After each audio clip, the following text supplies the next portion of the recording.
Halo, assalamualaikum warahmatullahi wabarakatuh. Selamat pagi. Apa kabar anak-anakku sekalian? Saya berharap kalian semua dalam keadaan baik, sehingga hari ini kalian bisa dapat mengikuti pelajaran secara jarak jauh dengan kondisi yang sehat walafiat, sehingga dapat menerima pelajaran-pelajaran dengan baik. Oke, pada kesempatan ini saya akan meneruskan tentang unsur-unsur desain grafis. Saya mengulas pertemuan yang lalu bahwa desain grafis adalah salah satu seni menyampaikan pesan sehingga pesan tersebut dapat diterima sesuai dengan keinginan daripada si pembuat pesan itu sendiri. Sekali lagi saya ulang, salah satu fungsi dari desain grafis adalah menyampaikan sesuatu yang telah direncanakan sebelumnya sehingga pesan tersebut dapat diterima kepada orang yang atau tujuan daripada desain grafis itu dibuat. Oke, itu adalah pelajaran yang lalu, hanya sekedar pembuka saja. Mari kita lanjutkan dengan unsur-unsur desain grafis. Salah satu unsur desain grafis diantaranya adalah garis, kemudian ilustrasi, tipografi, warna, gelap terang, tekstur, dan ruang. Oke, pada kesempatan ini saya akan membahas satu demi satu, tapi dalam pertemuan ini kita akan membahas tentang garis. Oke, garis merupakan salah satu unsur yang terpenting dalam sebuah karya desain grafis, karena tanpa garis maka unsur-unsur desain grafis dalam pembuatan desain grafis itu tidak dapat tercipta dengan efektif. Kenapa? Karena garis merupakan unsur yang utama dalam sebuah desain grafis. Oke, pengertian daripada garis. Apa sih yang kamu ketahui tentang garis? Mungkin kalian sering mendengar bahasa dari garis, tapi kalian belum memahami apa yang dimaksud garis itu. Oke, mungkin yang kita tahu garis itu seperti satu garis lurus, ya. Mungkin saya contohkan seperti ini. Saya contohkan di Microsoft Word. Sebentar sambil menunggu. Oke, mungkin yang kita tahu garis seperti ini, ya, seperti gambar ini. Ini adalah sebuah garis, ya. Ini yang mungkin pengertian kita seperti ini.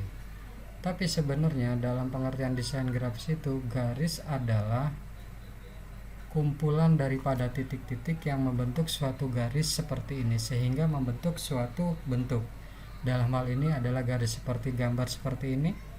Ini kalau kita perbesar maka akan berbentuk seperti titik-titik. Sehingga titik-titik itu karena semakin rapat titiknya maka tidak terlihat bahwa itu adalah kumpulan dari titik-titik, sehingga ketika dijadikan satu maka akan membentuk suatu bentuk garis, baik itu garis lurus, garis lengkung, garis putus-putus. Artinya garis itu terbentuk dari kumpulan titik-titik yang membentuk suatu garis. Oke, saya ulangi sekali lagi. Garis yaitu adalah kumpulan dari titik-titik yang tersusun secara rapi sehingga membentuk sebuah garis, baik garis lurus seperti ini maupun garis lengkung seperti ini. Ya, ini salah satu contoh garis lengkung atau garis putus-putus. Ya, jadi banyak bentuk garis.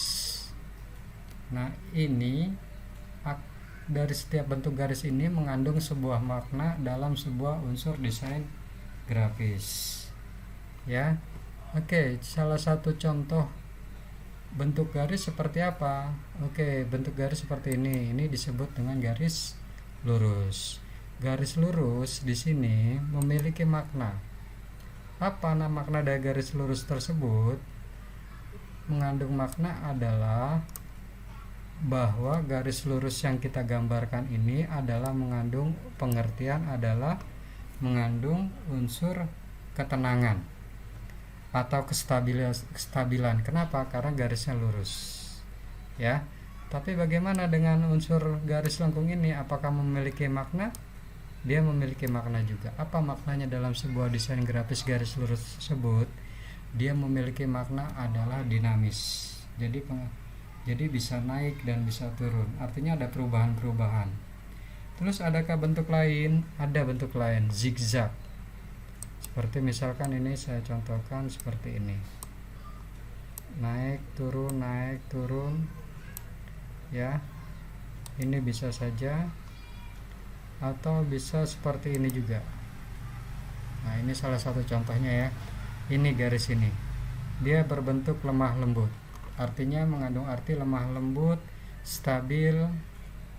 Ini yang tipis, garis lurus tipis. Tapi bagaimana dengan garis lurus tapi tebal?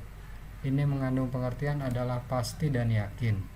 Kemudian ada lagi yang lebih tebal. Apa artinya dalam sebuah desain grafis? Ini mengandung pengertian adalah bahwa desain grafis dengan menggunakan garis tebal ini ya berarti mengandung pengertian bahwa ini menyatakan sebuah keyakinan, berani, tegas dan kuat. Lalu bagaimana dengan garis terputus-putus seperti ini? Ya, ini mengandung makna adalah aktif, keras, tajam, memberikan kesan masukan seperti yang ada di gambar ini ya. Oke, kemudian tadi ada lengkung-lengkung, ini mengandung makna nyaman, lembut, luas, memberikan kesan bergerak yang mudah tumbuh. Kemudian spiral ya, bergerak secara teratur, atau seperti ini, mengalir flowing seperti ini. Oke, jadi setiap garis ini mereka mengandung makna. Jadi garis-garis ini dapat kita buat sesuai dengan pesan apa yang ingin kita sampaikan.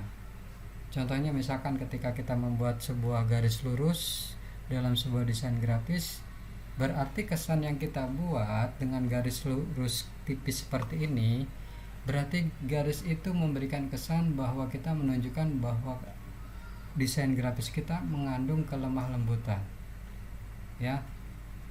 Kemudian contoh lain misalkan seperti garis ini biasa digunakan untuk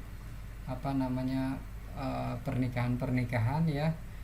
Pernikahan seperti huruf-hurufnya juga mengandung seperti Latin kita tahu seperti ini, Latin paling tidak ada seperti inilah, seperti yang ada gambar ini. Nah, ini mengandung apa? Mengandung nyaman, lemah lembut. Ya, kenapa? Karena ketika kita membuat sebuah undangan, berarti kita ingin mengundang orang tersebut, ya. Maka kondisinya kita harus memberikan kenyamanan, keluasan, ya, seperti itu. Begitupun tulisannya juga nanti kita akan bahas tentang tipografi, tentang fungsi daripada tipografi itu, ya. Oke, ini ada beberapa jenis daripada garis itu sendiri. Ya, ada jenis-jenis lain seperti misalkan spiral yang bulat-bulat, kemudian garis titik-titik, itu semua akan mengandung makna. Jadi yang tidak ada di sini, kalian bisa mencari tahu tentang jenis-jenis garis yang lain-lain. Oke, saya ulang sekali lagi. Yang saya sampaikan di sini adalah hanya sebagian daripada jenis-jenis garis dan mengandung pengertian yang berbeda-beda. Tetapi ada jenis-jenis yang lain yang kalian harus perlu cari tahu. Seperti apa? Seperti spiral. Ya, garis berbentuk spiral, garis berbentuk titik-titik yang terputus-putus, kemudian garis berpotong-potong. Oke, nanti kalian bisa cari, itulah tugas kalian. Tolong kalian cari tentang bentuk-bentuk garis selain daripada yang sudah saya sampaikan.